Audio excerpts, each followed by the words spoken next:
Hola, el día de hoy les voy a hablar sobre una noticia que no se enfoca necesariamente en el mundo latino, pero que de todas maneras es importante porque es algo que está ocurriendo en Europa y que tiene que ver con uno de los pocos países que en Europa todavía tienen gobiernos autoritarios y que tienen remanentes, influencia y presencia fuerte de lo que fue la Unión Soviética, ya que el país que vamos a hablar tiene una presencia importante de nostalgia por el comunismo, tiene un líder que ha reivindicado muchas veces el rol de la Unión Soviética, políticas económicas y culturales que son una continuación del Estado soviético y que muchos miembros del Partido Comunista de ese país continuaron gobernando posteriormente a la caída de la Unión Soviética en 1991. Por supuesto estamos hablando de Bielorrusia, que este país de Europa Oriental, vecino de Rusia, que está con desórdenes, con caos, porque hubo fraude electoral en ese país y ya han tenido que exiliarse opositores políticos porque la KGB, que es el servicio secreto de ese país, que se llama igual con las mismas siglas que la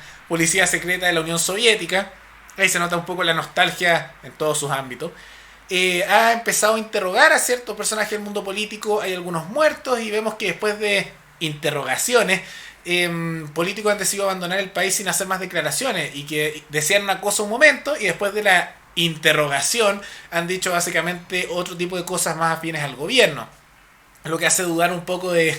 qué ocurrió en esas interrogaciones. Pero de todas maneras, antes de continuar, quisiera agradecer al suscriptor J. Sam Marv, que se convirtió en el suscriptor más reciente en decidir hacer un aporte voluntario único a través de Flow al canal. Así que muchas gracias, te lo agradezco mucho. Y gracias a aportes como el tuyo y el de otros suscriptores que este proyecto sigue adelante y se mantiene independiente. Así que si alguno de ustedes quiere apoyar al canal con un aporte voluntario único, ya sea a través de Flow o por criptomonedas, o tal vez un aporte mensual por Patreon o la comunidad de YouTube, pueden decidir hacerlo mirando el comentario que está fijado abajo en los comentarios. Habiendo dicho eso, veamos qué es lo que está ocurriendo en Bielorrusia y que muchos de ustedes dirán, pero Rodrigo, ¿qué me importa lo que ocurra en Bielorrusia y cómo esto es relevante y dónde queda Bielorrusia? ¿Qué está pasando ahí? O sea, probablemente muchos de ustedes ni hayan escuchado de Bielorrusia. Por un lado, siempre es importante conocer lo que ocurre en el mundo porque es bueno tener conocimiento de distintos lados. Pero también esto muestra un poco la influencia rusa sobre un país. Y también que todo lo que fue la Unión Soviética, toda esta esfera comunista tradicional del marxismo-leninismo, no ha desaparecido por completo y todavía quedan remanentes, restos, podríamos decir unos pequeños elementos de esa época, porque muchas personas en Europa Oriental, particularmente en países muy cercanos a la esfera rusa, tienen nostalgia por ese periodo, a la vez que en numerosos países, en algunos más que en otros, la élite soviética logró mantenerse en gran medida en el poder, ya no directamente a través del Partido Comunista, o a veces sí a través del Partido Comunista, pero mantener cierta influencia. Y el ejemplo más marcado de esto es Bielorrusia. Pero vamos a hacer un contexto de qué es lo que está ocurriendo en ese país y por qué hay caos, marchas, muertos, exiliados, desórdenes y posibles sanciones económicas por la Unión Europea y Estados Unidos. ¿Qué está pasando en Bielorrusia? Bueno, hay que tomar en cuenta que en Bielorrusia hubo elecciones hace poco. Y era para la reelección posible del presidente, aunque yo lo llamaría dictador, de ese país que es Lukashenko. ¿Y por qué lo digo esto? Porque este señor, desde mediados de los 90 que llega siendo presidente, y siempre ganando con unos porcentajes como de un 80%, que ya en el pasado se le ha acusado de fraude electoral y esta vez ya al parecer fue el fraude muy evidente y hay revueltas en las calles en protesta contra eso. Porque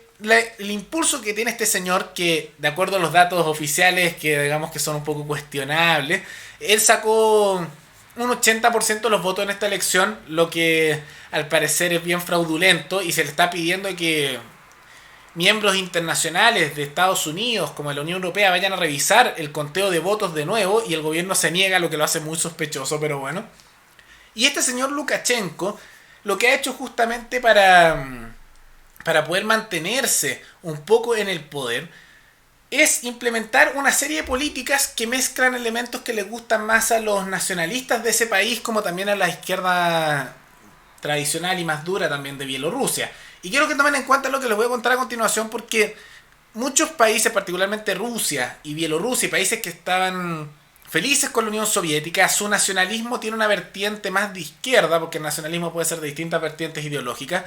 porque glorifican la época de la Unión Soviética, glorifican el pasado soviético, por lo tanto el nacionalismo se asocia muchas veces al tema soviético. Por eso los nacionalistas en Rusia muchas veces hablan bien de Stalin, de Lenin y todo el periodo soviético y tienen mucha simpatía a veces hacia el Partido Comunista de sus respectivos países.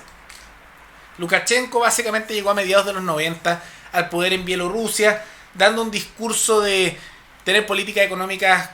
de fijación de precios, proteccionistas, hablando bien del pasado soviético, diciendo que la peor catástrofe del siglo XX había sido la desaparición de la Unión Soviética y de la caída del comunismo. También eso se mezcla con un mensaje de nacionalismo cercano a Rusia, pero no lo suficiente como para ser anexionados por Rusia, pero sí con un nacionalismo pro-ruso y pro-soviético. Se mezcla también con un militarismo muy fuerte, cercanía al mundo militar, que, como podrán imaginar, gran parte de los militares en sus altos mandos fueron puestos en sus puestos durante el periodo soviético, entonces también hay simpatías por ese lado, a la vez que se mezcla con un mensaje conservador, prácticamente tradicionalista, tanto así que, por ejemplo, Lukashenko, como su oponente principal, era una mujer de oposición apoyada por partidos liberales, partidos un poco de centro derecha y partidos algunos de centro izquierda socialdemócrata, que podríamos decir su postura en general era acercarse más a la Unión Europea, elecciones limpias, luchar contra la corrupción e investigar al gobierno de Lukashenko. Eran políticas más de ese estilo y transicionar hacia un modelo más similar al de Alemania, Francia, el Reino Unido, estilo de eso de la Unión Europea. Uno de los argumentos que él daba a Lukashenko en la candidatura era que su oponente no podía llegar a la presidencia porque era una mujer y el país no estaba listo para que hubiera una mujer presidente porque las mujeres eran muy débiles. Bueno, eso es un argumento, podríamos decir, no lo comparto, pero para que se hagan una idea.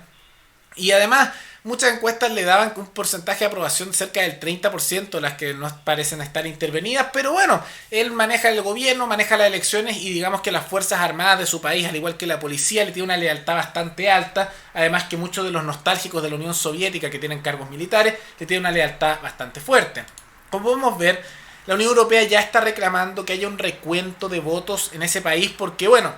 se estima que hubo fraude y se está amenazando incluso con sanciones económicas. Tanto así que ya hemos visto que podría haber consecuencias graves y ya han habido varias protestas, disparos. Se ve que ha habido algunos muertos, hay bastantes detenidos y se ve que los heridos siguen aumentando, ya que en las calles a lo largo del país la gente se manifiesta acusando de fraude electoral y las fuerzas estatales se enfrentan contra ellos. Y vamos a ver qué resultado da, porque muchos dicen que en el pasado se sabía que estaba habiendo fraude electoral, pero decían que se lo estaban aguantando, lo tenían asumido, pero al parecer en esta elección ya se aburrieron por completo de esto y quieren simplemente terminar con esta situación, especialmente porque la gente sale en masa a las calles criticando al gobierno de Lukashenko por fraude electoral. Y a nivel internacional esto incluso fue trending topic en Twitter, en distintas redes a nivel internacional, porque lo que buscaban justamente este gobierno autoritario, esta dictadura de Bielorrusia, era mantenerse en el poder. Y lo que hemos observado es que en gran medida se ha dado una mezcla extraña, porque aquellos que son de izquierda radical y de izquierda justamente en general han apoyado al gobierno de Lukashenko, ya que dicen que los imperialistas están tratando de votarlo, de sacarlo del poder, elemento 1. Y por otro lado, aquellos que son estos conservadores nacionalistas, ni de izquierda ni de derecha, que son básicamente gente de tercera vía, fascista, aquellos que les gusta eso de que dicen nacionalismo económico y son conservadores, pero tienen una economía controladora del Estado, no les gusta el capitalismo, tercera vía, fascista, también lo apoyan, porque dicen que Bielorrusia sería el ejemplo como un neofascismo del siglo XXI que permite libertades mínimas, pero el Estado controla mucho y mantiene una moral tradicionalista. Entonces, ha recibido apoyo de eso, a la vez que Estados Unidos critica al gobierno de Lukashenko y vemos que también los países occidentales en general se enfrentan a él. Y eso básicamente sería lo que está empujando este líder autoritario, que llegó con ese tipo de mensajes al poder. Pero por otro lado, también hay que contar un poco qué ocurrió con la oposición política, ya que la líder opositora, Svetlana Tijanovskaya, Svetlana le vamos a decir porque es más fácil decirlo, se escapó del país. Y la pregunta es ¿por qué se escapó del país? Porque lo que hizo fue que apenas se supieron los resultados y las irregularidades que hubo ahí, ella denunció que hubo fraude electoral y no reconocía el resultado y comenzaron las protestas. Y estaba con esa posición firme y luego pasaron unas horas y la KGB, que el servicio secreto de Bielorrusia se sigue llamando KGB, al igual que el de la Unión Soviética, básicamente la KGB la visitó a ella y a otros líderes políticos, la interrogaron por varias horas y luego de esas horas dicen que apareció ella leyendo un mensaje de manera pública y decían que su cara se veía medio afectada, no por golpes, pero como psicológicamente afectado, llamando a que la gente no se manifestara, que dejaran de protestar y que cambiara de opinión. Muy sospechoso que ocurra eso después de una visita de la KGB, muy particular. Y después de hacer ese anuncio, ella escapó a Lituania y se exilió y ya no está haciendo comentarios de ningún tipo, así que muchos sospechan que ella, al igual que otros opositores políticos que ya han sido exiliados, la KGB la visitó y tal vez la que sabe hubo tortura, o simplemente puede que hayan habido amenazas de muerte a ella, familia o a personas del mundo político. Y esto simplemente ha empeorado aún más las protestas porque la gente se empieza a indignar más, se molestan y empieza a haber quiebres entre los que apoyan al dictador de Bielorrusia y aquellos que quieren elecciones libres y que salga del poder este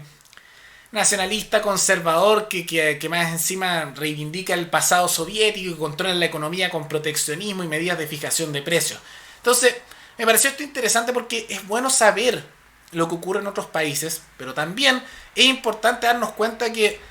a veces tenemos como unas dicotomías que asumimos que la derecha es conservadora, la izquierda es progresista, y no siempre es así. Depende de los países cómo se clasifica en izquierda y derecha, y particularmente en Europa Oriental, las izquierdas de esos países son bastante conservadoras. Por ejemplo, el Partido Comunista de Rusia sigue diciendo que la homosexualidad es una perversión burguesa y por lo tanto la homosexualidad es consecuencia del capitalismo decadente. Es un argumento de ellos, cosa que ustedes no escucharán aquí dentro de la izquierda latinoamericana, pero es algo que se dice en Europa Oriental. Y Lukashenko logra traer muchas veces el apoyo de gente que piensa que es de derecha porque es conservador y nacionalista, pero él muchas veces tiene controles de políticas económicas de fijación de precios, control económico, y le encanta la Unión Soviética. Pero recordemos, porque parece que en estos tiempos se ha olvidado,